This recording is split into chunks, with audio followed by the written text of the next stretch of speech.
কারো ক্যান্সার দেখে যদি এই দোয়াটা আপনি বিশ্বাসের সাথে পড়েন, জীবনে কোনোদিন ক্যান্সার রোগে আক্রান্ত হবেন না। দুর্ঘটনা দেখে যদি পড়েন, ওই দুর্ঘটনা আপনাকে স্পর্শ করবে না। যে কোনো কারো বিপদ দেখে যদি কোনো বিশ্বাসী বান্দা এই দোয়া পড়ে, বিশ্বনবী বলেন লাম ইউসিবহু যালিকাল বালা, ওই বিপদ তাকে আর ধরবে না।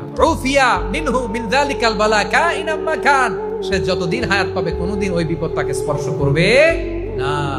অনেক সময় আমরা দেখি হাসপাতালে ক্যান্সারের 3rd স্টেজে চলে গেছে, লোকটা হ্যাংলা হয়ে চিকন হয়ে হায়রে কি কষ্ট পায়, দেখি না? বিষ্ণু বলে একটা দোয়া যদি কেউ অন্যের কোনো বিপদ দেখে পড়ে, ওই বিপদ তার জীবনে কখনো আসবে না। অনেক সময় হয় যে আমরা মহাসড়ক দিয়ে যখন চড়ি, দুর্ঘটনায় আইরে আল্লাহ, দুর্ঘটনায় মানুষের মাথা একদিকে দেহ আরেকদিকে, এরকম হয় না?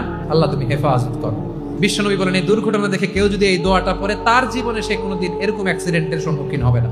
শুনবেন, বিশ্বনবী বলেন অন্যের বিপদ দেখে কেউ যদি পড়ে আলহামদুলিল্লাহিল্লাযী আফানি মিম্মা বাতালাকা বিহি ওয়া ফাদ্দালানি আলা কাসীরিন মিম্মান খালাকা তাফদীলা, মানে প্রশংসা সে আল্লাহর, যে আল্লাহ তাআলা তোমাকে যেই জিনিস দিয়ে পরীক্ষা করেছে আমাকে ওইটা থেকে বাঁচিয়ে দিয়েছে।